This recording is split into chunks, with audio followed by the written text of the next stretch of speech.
I remember at 16, driving down the road, I pulled over and I just started to cry. I mean, the only way I can describe it is literally it was the darkest feeling I've ever had. Just so lonely. I was scared. It was terrible. It was the worst moment of my life, I think. It almost felt like somebody just reached down and just ripped out my heart as I heard the words in my head, "God's not real." And in that moment, it's like every light in me just went completely out.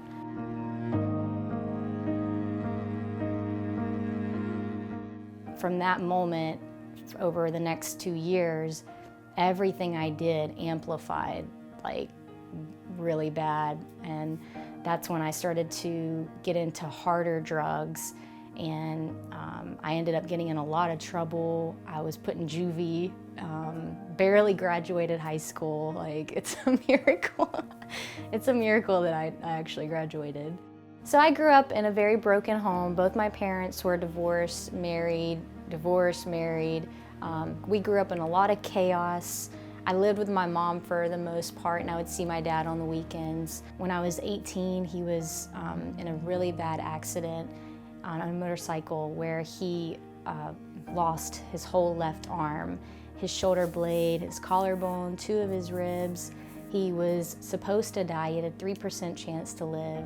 When we were at the hospital to see my dad, and my family was there from North Carolina, and they had brought with them their newly hired youth and college pastor. My boyfriend that I had at the time went off with the youth pastor for about half an hour or so. When they come back, my boyfriend was just in tears, explaining that, you know, he really wanted to change his life. He wanted to live a life that honored God.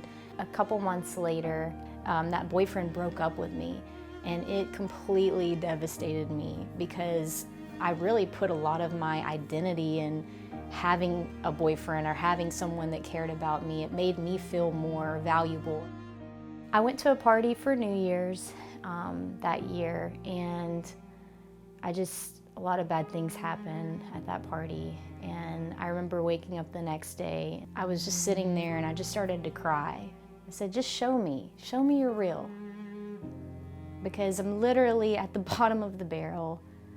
I was contemplating, like, should I just kill myself? Should I just end it all? And the next day after that, I get a text on my phone. And it just so happened to be that youth pastor that had spoke to my boyfriend a few months earlier. I felt compelled to tell him exactly how I felt. And immediately my phone rang. And he said, "You literally just quoted word for word what I put in my journal the night before to teach to our youth and college agers." And he said, "You need to get to North Carolina. You need to get out of where you're at, and you need to come up here to North Carolina for a few days and be around some different people."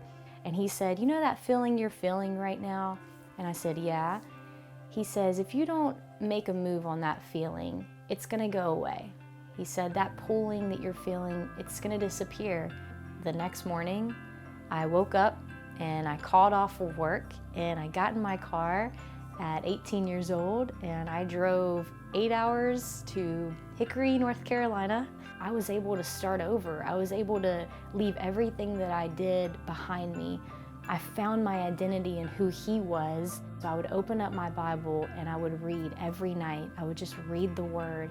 And there was a verse, Matthew 7:7, and it says, "Ask and you will receive, seek and you will find, and knock and the door will be open to you." And I would read that every night, and just little by little, my heart became softened.